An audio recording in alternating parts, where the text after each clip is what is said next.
talked about all the secret stuff. Now we can go on record and continue with privacy. I couldn't stop myself. So if you played with Android 10, you know we actually started doing a lot of things on privacy, and with Android 11, we are doing better and trying to protect users' data. But the problem is sometimes you don't know which part of your app accesses some data. And if you're working on a big project with a big team, you might not be aware who is using that code. Or a third-party library you opt in and using for other purposes might be accessing some data intentionally or without any bad intentions. But basically, you are not in control of who is accessing what and where and when. And sometimes some third-party libraries can even do this from the permissions you already granted for your app. So with Android 11, we are introducing a new API, which you can start. Let me grab this window here. Sorry for that. So with Android 11, we released a new API called Data Access Auditing, which helps you add callbacks on data sources which are sensible, or you want to make sure they're accessed in a regular, in a nice and reasonable way. When you add callbacks using the Data Access Auditing API, these callbacks will be called even before the caller gets the data, and you can always query and check which part of the code is accessing which data for what. The Data Access Auditing callback has some methods which will be invoked. They can be invoked synchronously or asynchronously depending on the data source. But basically, you need to add a on-off noted callback, and you will get notified when one part of your app accesses a sensible resource and data which you want to track. And then you need to add this callback on set on ops, not callback of app ops manager. And once again, you will be able to query every access. The other large permission-related change with Android 10 is 11 is one-time permissions. User can grant permission while using the from Android 10. We had this with the location. Users used to be able to just grant permission while they were using the app. And with one-time permissions, if you're using the best practices, you shouldn't be doing anything more. Everything should be work as expected, and no additional work is necessary. Of course, again, if you're using the best practices, which I'll talk about a bit. First, the background location permission is more restrictive in Android 11. We don't want you to directly ask for the background permission. Instead, you first ask for the foreground location permission and show the user why your app really needs that permission and why giving the background permission can help the user make use of the app.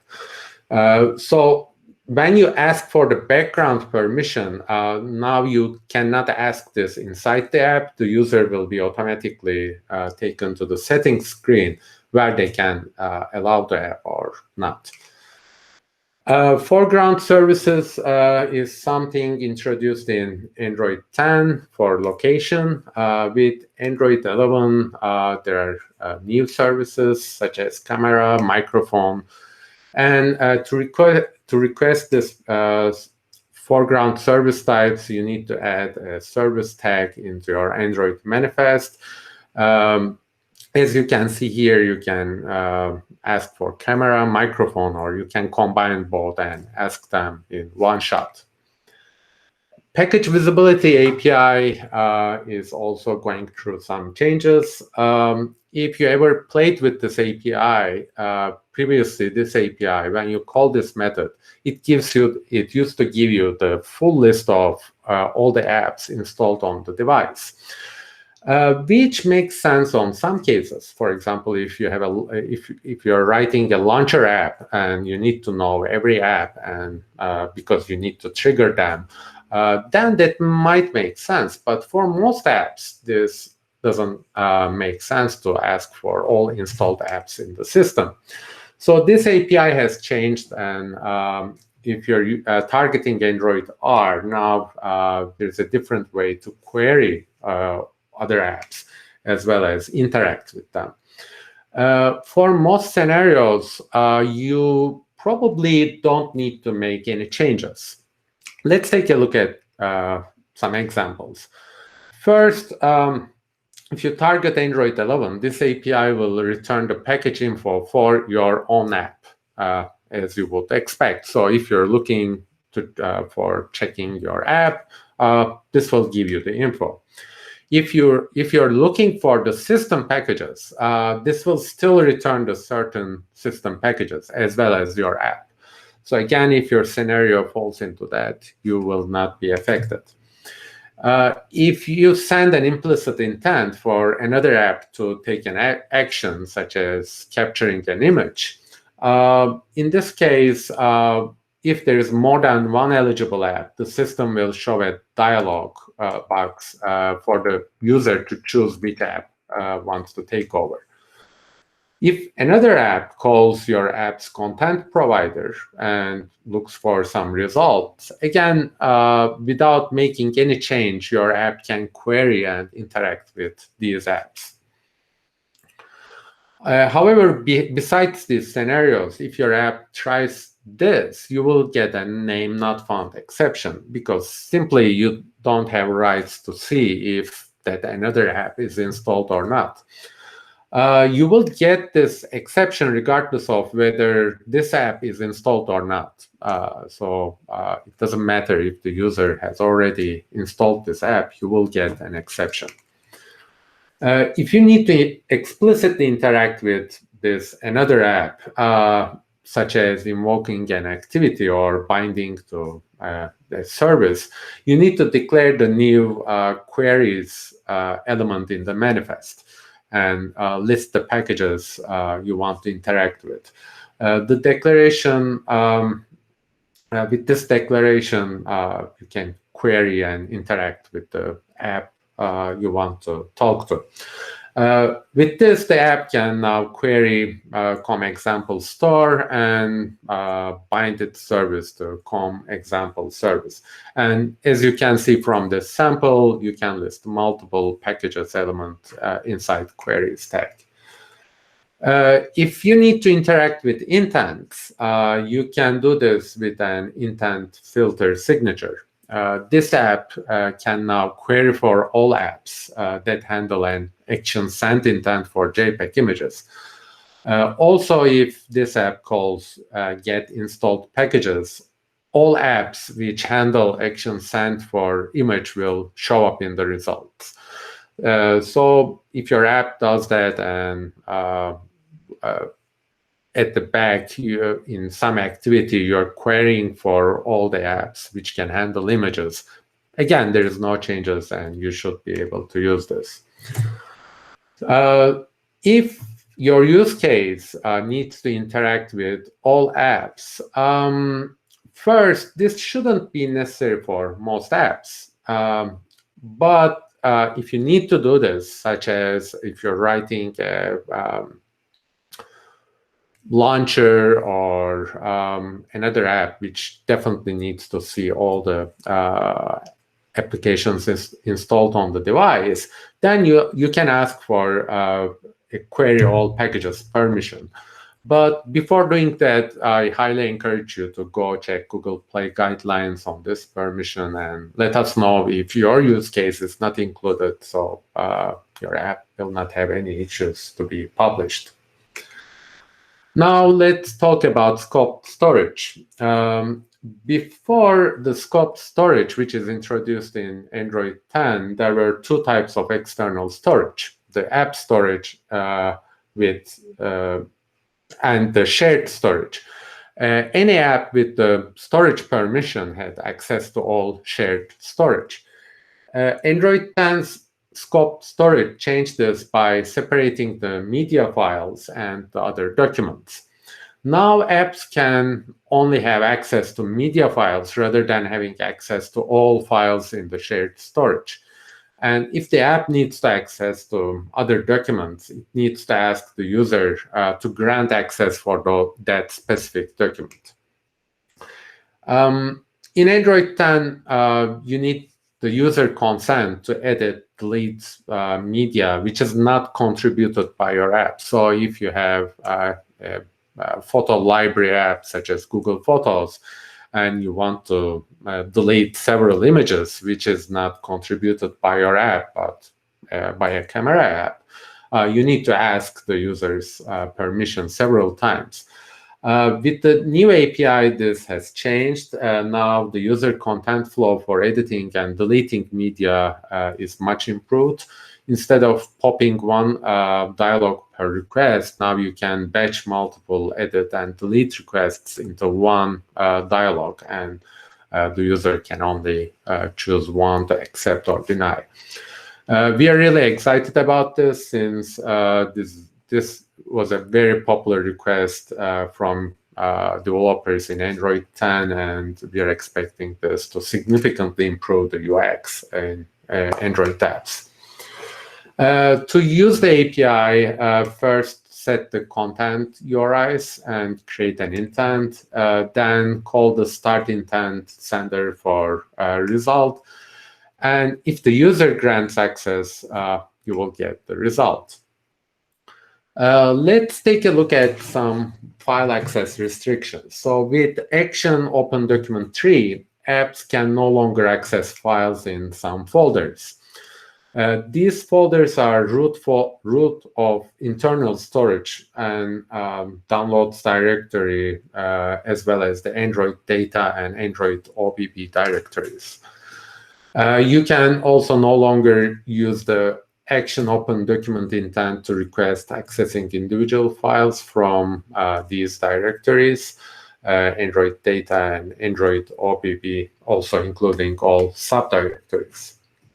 In Android 10, direct file path access was locked down, and we asked developers to use Media Store for accessing media files. Because Media Store lets the system better manage file access, and it's in most cases it's more performant. But we heard you. You told us this is not always possible.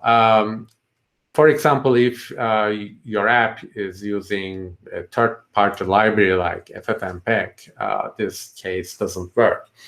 In response, we are re-enabling this in Android 11.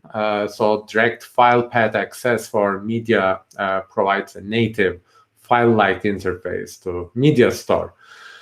This allows apps and libraries to continue the file-like APIs to access media content. If you need this, your app needs to opt out from scoped storage with the manifest flag. If your app has a use case that really requires to access all the files or most of the files on external storage, in Android 11, you can declare Manage External Storage, which will allow you to request the user to grant all files access in settings. Again, this can only be granted in settings screen. And we understand this might be needed by some apps like file managers or backup and restore apps. But for most apps, this shouldn't be necessary. And if your app requires to access several files, please don't use this and just use the storage access framework. And once again, check out the Google Play guidelines for apps which need this permission.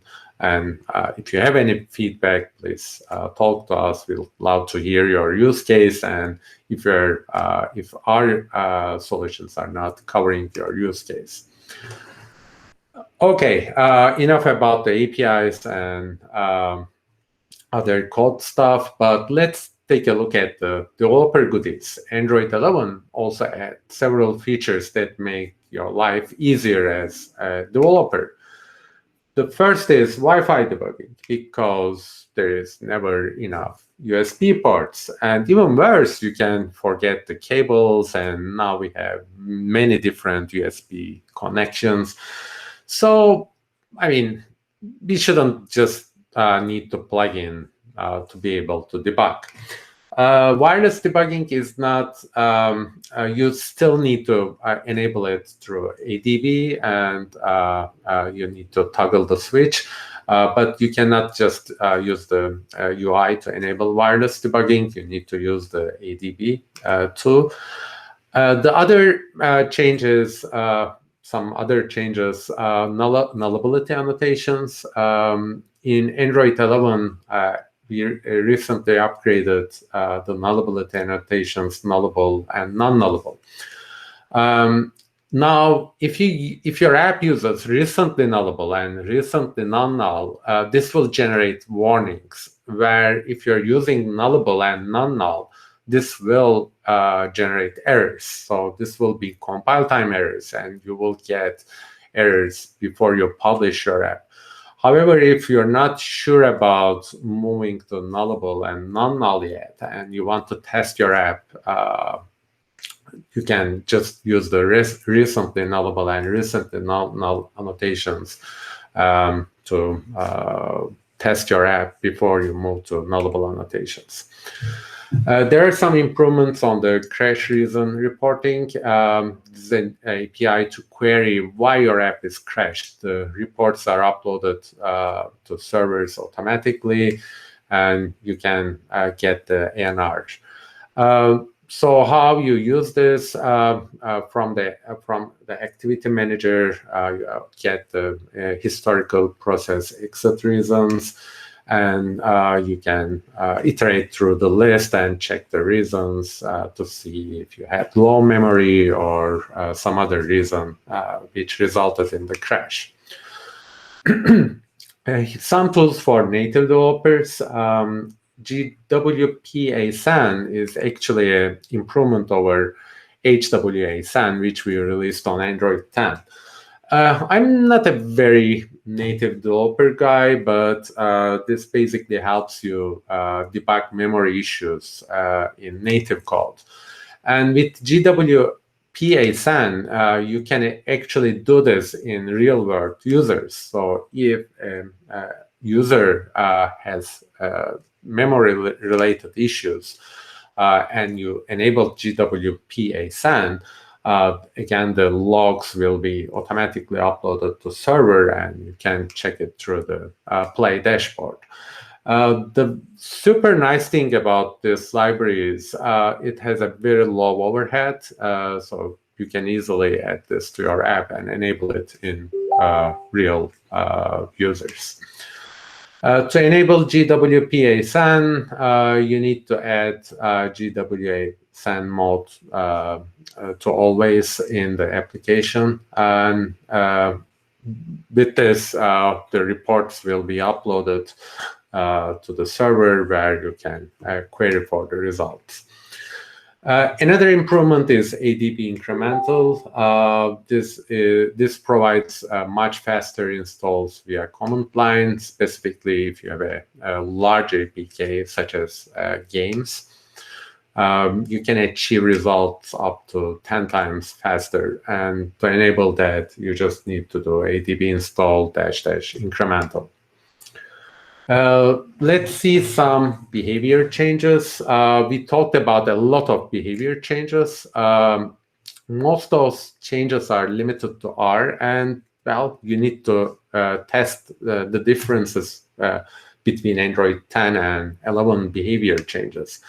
You can do this test by the behavior toggles. You can do this from the command line or from the UI toggle.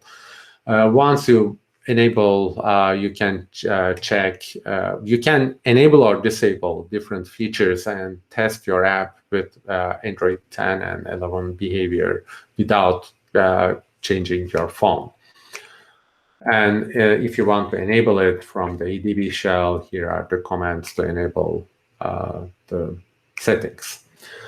Next, some changes on graphics and media. So this is interesting because actually the image decoders are in native code on Android. However, the surface which the users use these APIs are surfaced through the SDK. So basically, you are calling the native code over Java or Kotlin.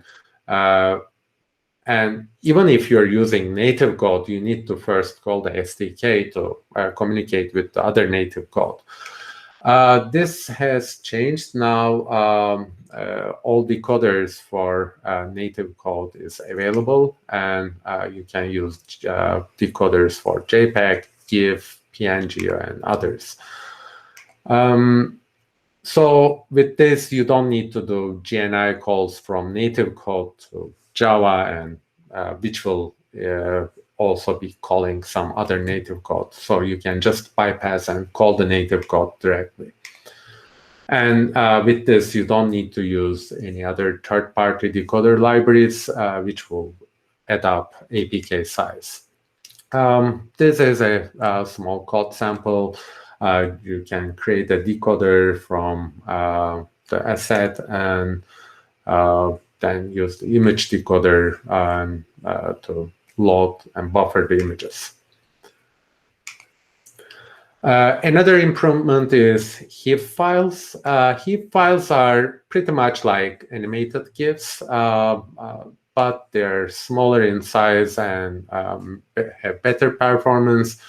So you can load them as animated image drawable, and as I mentioned, they're much smaller.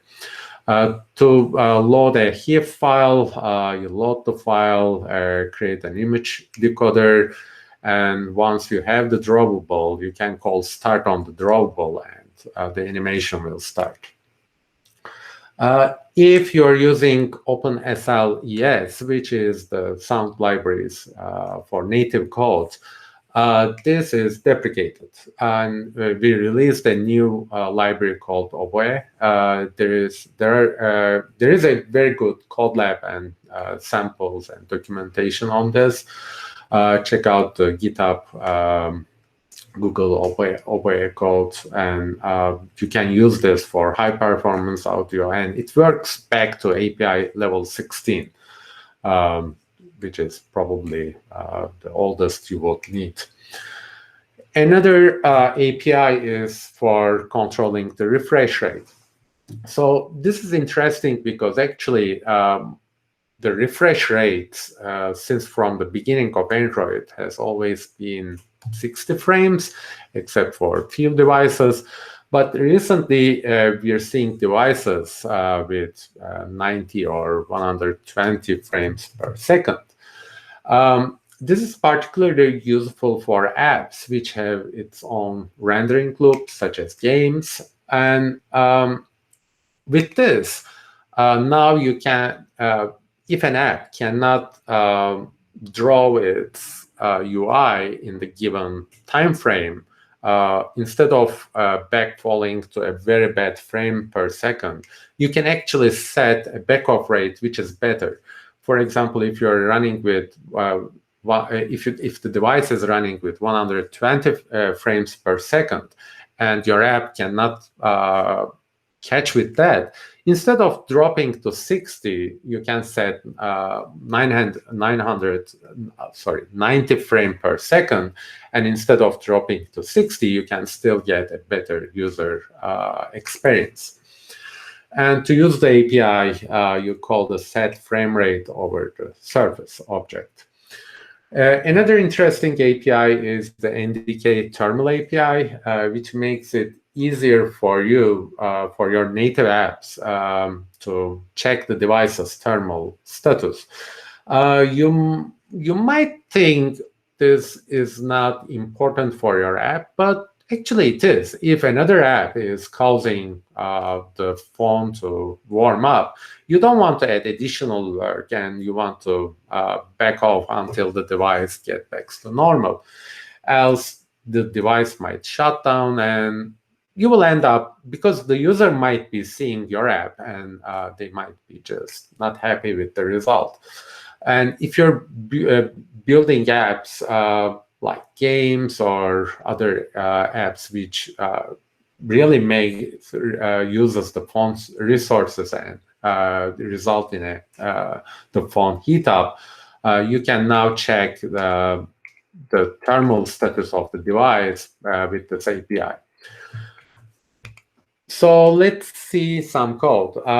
First, you need to create a native thermal listener, and this listener will be called when there's a status change, and you can check if there's something going wrong, and you can even take actions for your such as saving the data in your app or stuff like that.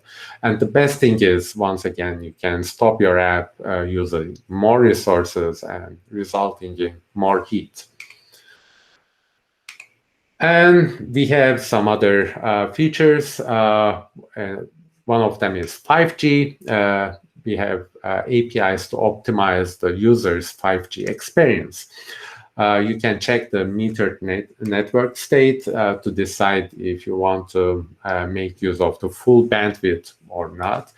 And you can also use bandwidth estimates. To use the API, you get the connectivity manager from the system service and register your callback.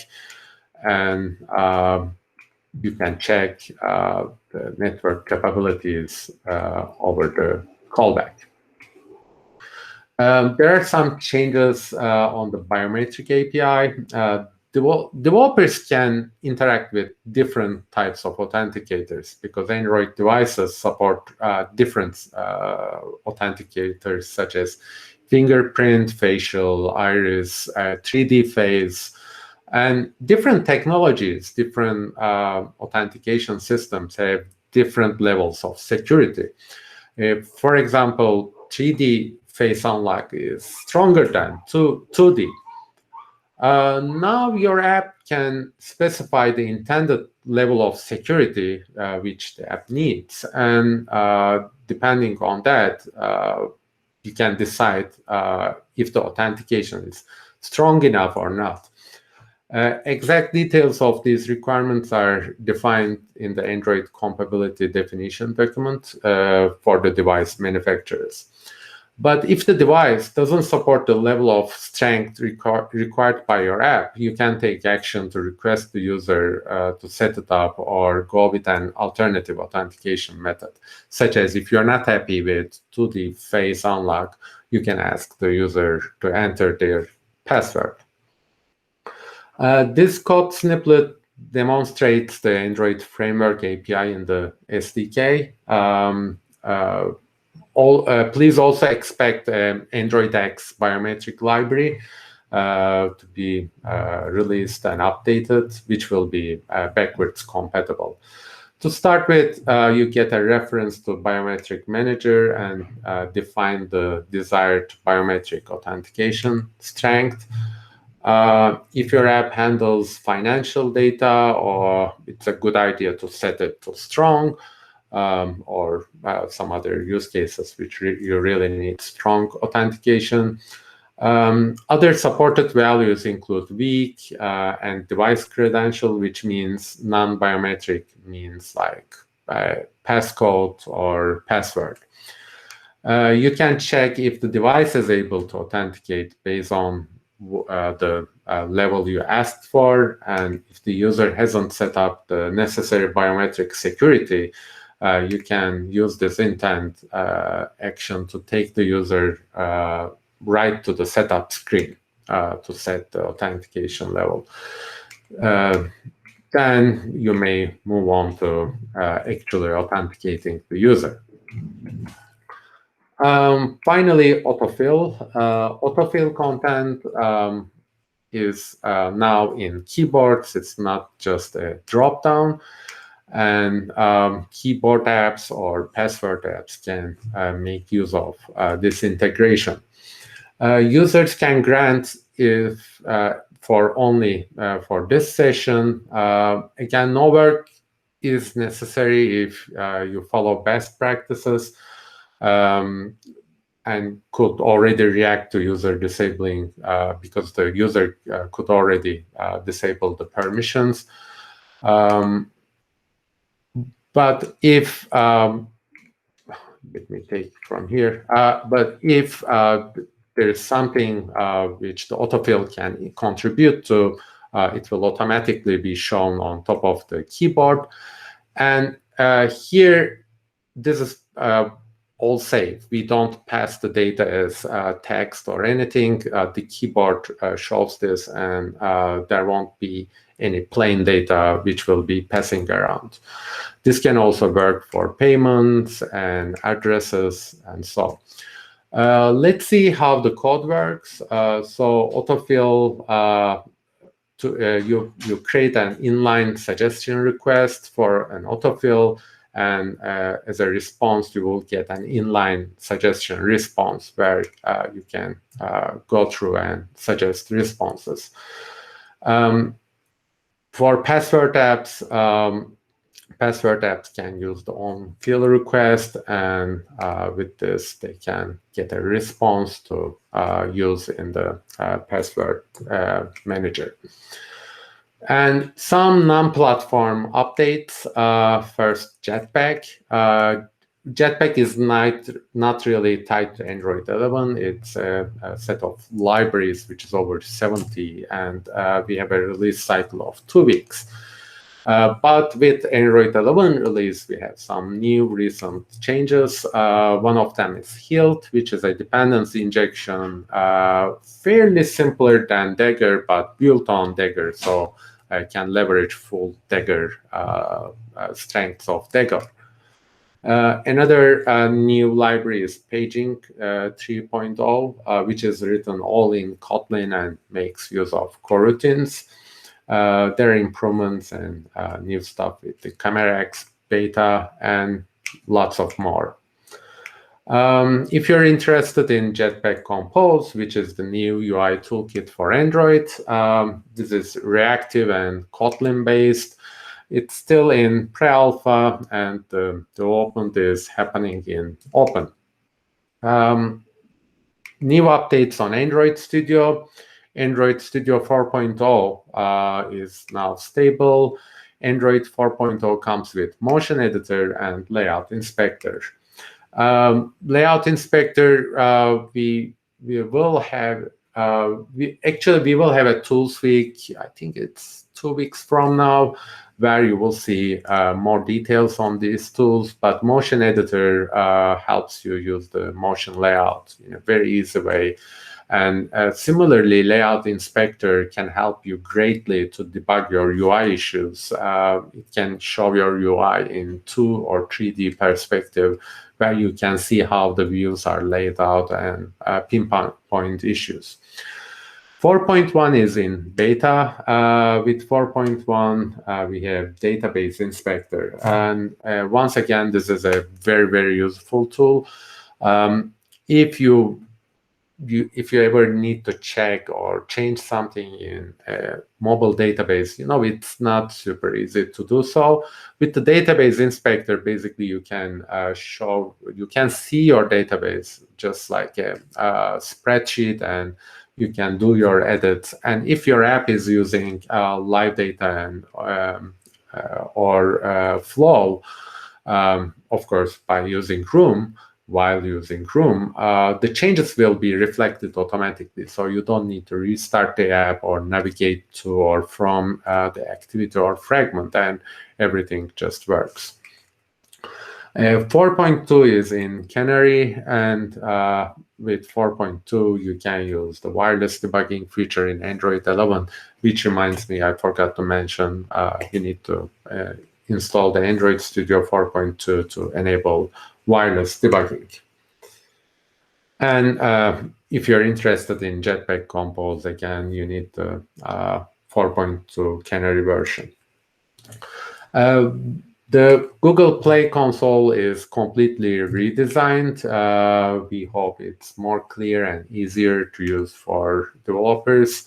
There's a dedicated policy status section, acquisition reports, and team management. And now it's in beta. So go check out play.google.com console and give us feedback if you have any feedback. With this, I am done with 101 slides, and now I hope you have more questions.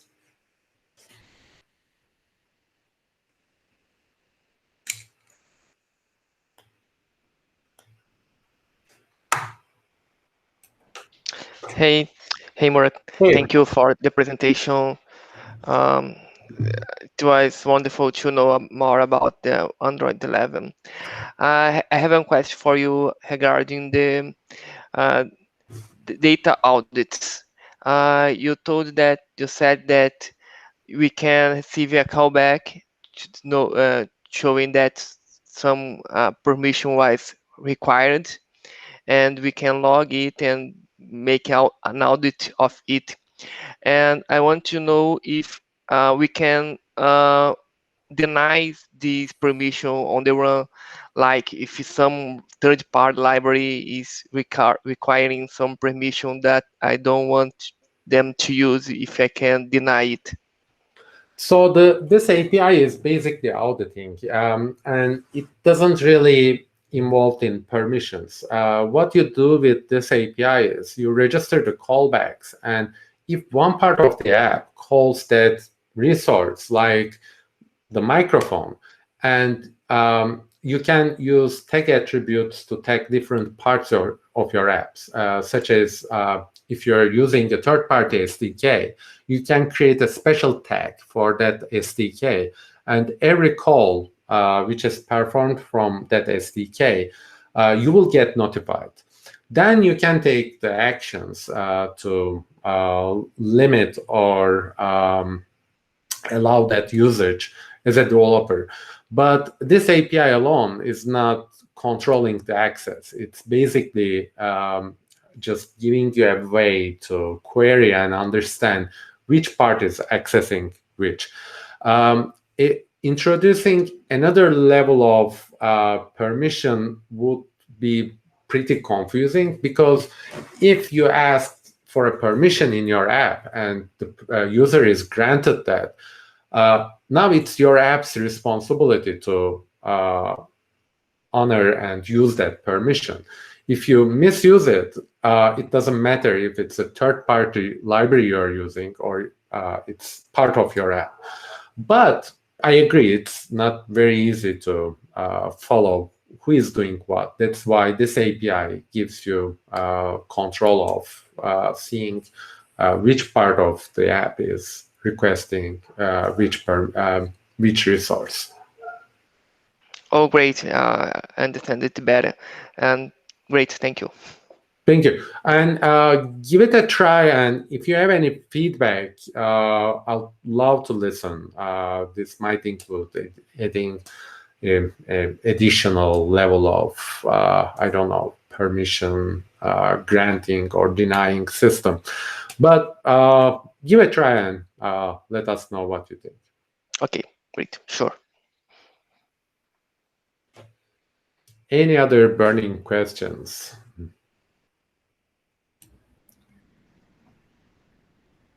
There's a question in the chat, it looks like. Yeah, Anna T. She joined in the beginning, about autofill.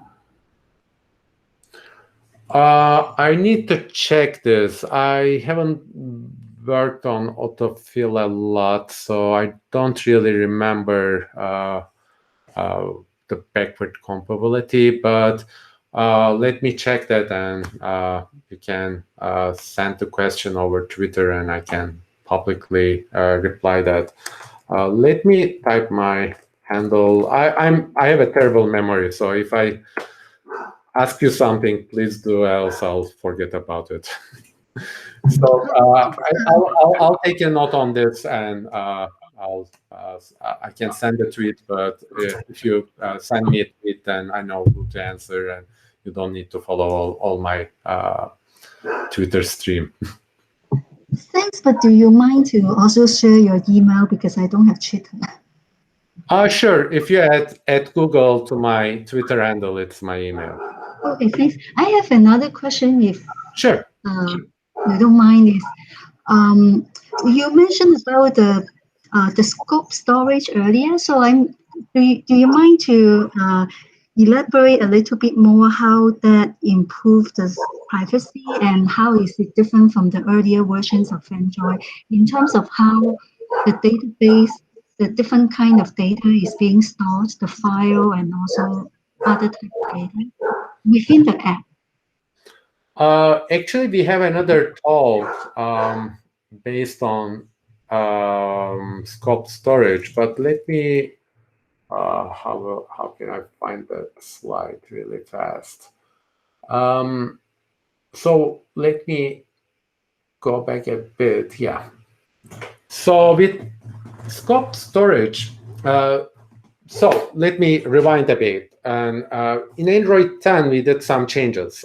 Before Android 10, if you give an app the storage permission, basically the app can access any file in the shared storage. This means if one app creates an image and puts it in the shared storage, and another app without any special interaction or permission could see that photo and do things on it. With Android 10, we changed this. So if you have, so with Android 10, first of all, there's two types of storage.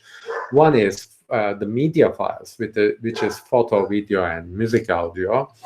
And if an app has permission to see those, they can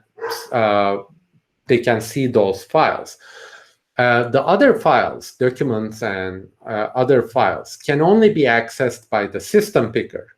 So if you try to access a PDF file which is generated by another app, the system will show the user a system picker and ask the user to open that file.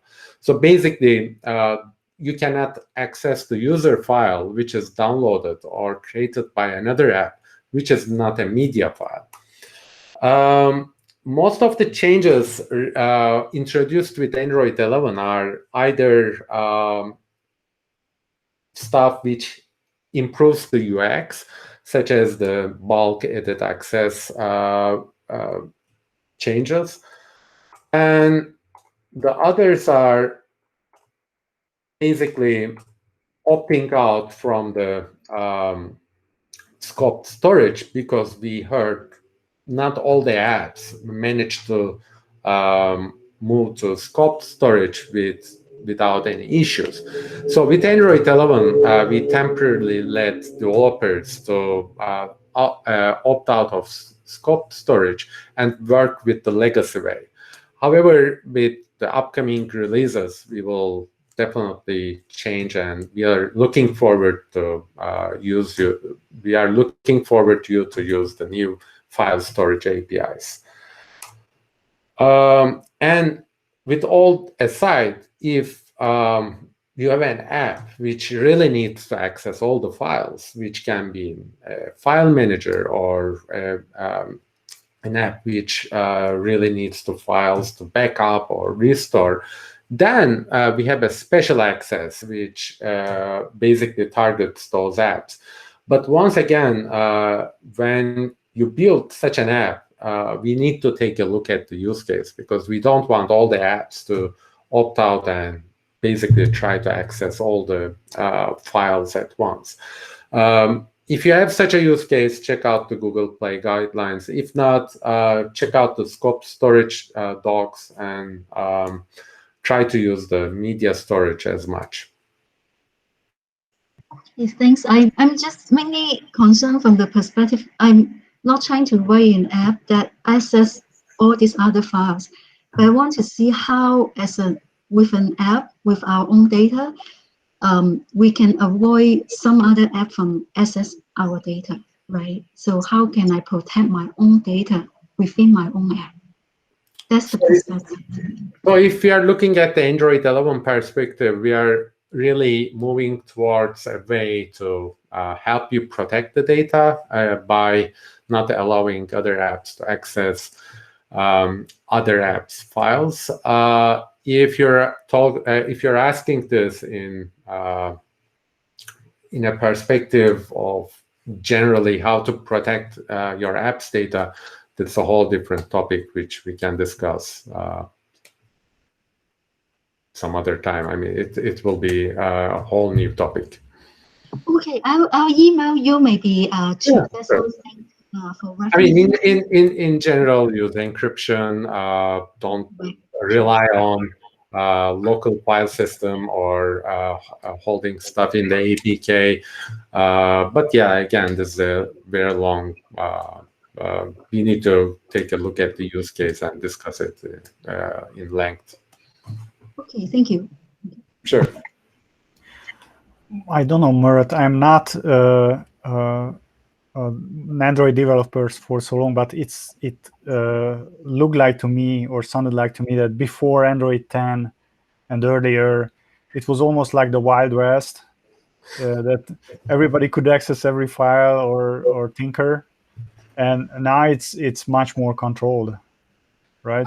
I agree with that. I mean, every change we do on Android, we hear stuff like, "Oh, Android is getting more closed and closed," and sometimes when we first hear the change, we even we think the same way. But if you look at the data perspective or how things work today, no one here wants to share more than the app really needs. You don't want to give more permissions. You don't want to share more files or data. And to be honest, it's not very,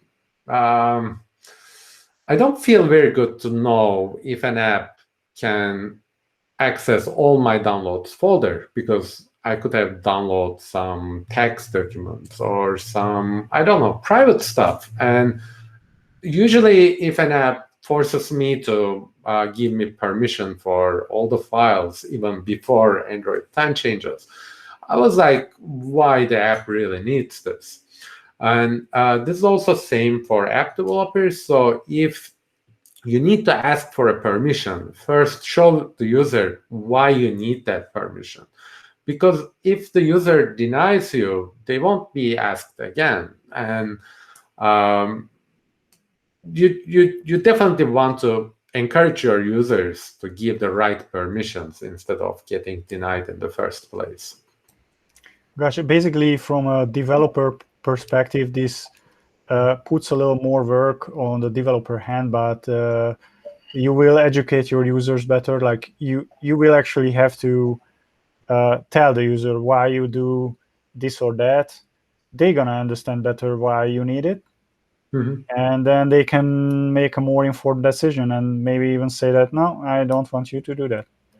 Yep, and two small notes. If you're for the one-time permission and other permission-related changes, we try to make the API as simple as possible. So you don't first, there's no new API for that. And the second thing is, if you have been checking if the permission is granted and asking it again if it's not, basically you don't need any change at all.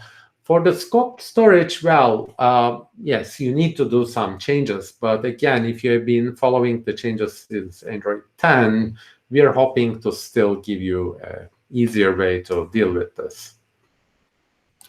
Yeah, I've seen conversations in forums. Like somebody mentioned that he's using some Bluetooth library to pair Bluetooth, and that library actually requires, or it wants to access the storage. And then he was asking, how can I explain this to the user? Why, if I just want to scan for Bluetooth, why I need access for the storage? And then actually the answer was, don't use that library, use a library which doesn't require that, and it's simpler or more native to the Android ecosystem. And I think it's a good direction, definitely, for user perspective.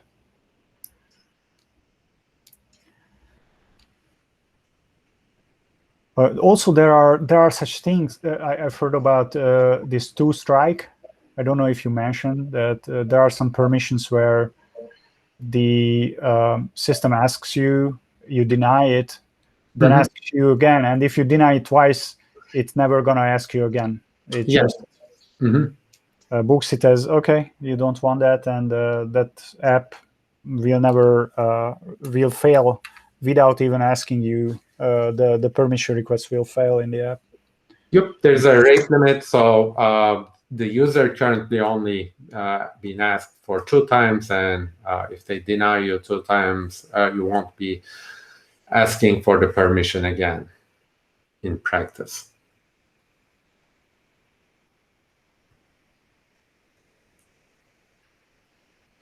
I have a question about 5G. On your slide, there was a mention of fast network. There was a query about fast network. Is that specific to 5G, or the fast network can cover other broadband as well? As far as I know, this one should be specific to 5G, but you should be able to. Sorry. Yeah, I don't know. It was somewhere in the middle. There was a small pop-up which I could easily jump from slide to slide. I don't know why, but I closed that pop-up, so now I suffer through a slide. So you can check the network capabilities, but I am not super sure. There it is, fast network. Probably fast network really falls into 5G buckets, but we need to go through the list and check. You can definitely check how fast the network is, but probably this one is more for 5G. Gotcha. Thank you. Cool. So if there are no questions, once again, you can shoot a tweet or send an email if you're shy to ask any questions, or if you have any feedback on the APIs or about this talk, and I'd love to hear from you. Thank you, Murat. I will stop the recording now. And we will move on to just a second.